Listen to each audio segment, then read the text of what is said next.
Well, we had the factory door open at work, and at Testwood, and a young chap I knew said he'd join the fire service, and would I come along and join?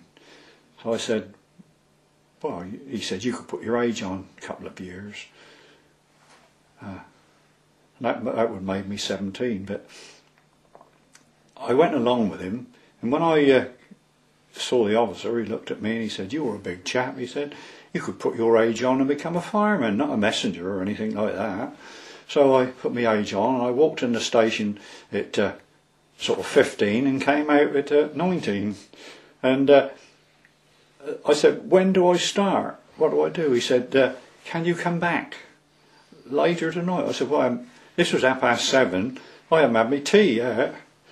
So I went home and had some tea and come back. And he said, "I'll fix you up with some gear." So I always remember this.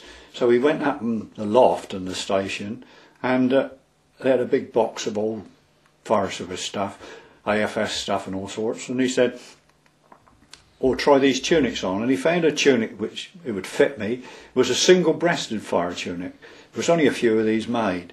And so I had a single-breasted, and he fixed me up with a belt and axe and some clothes, and I was away on service then. So at that time we were doing 2 nights on and 3 nights off. Now we used to get quite a number of siren calls and a terrific amount of ack firing in those days. And at that time I lived with my parents at Little Testwood, and I used to cycle with my helmet on and all my gear over to Millbrook, sometimes once and twice during the night.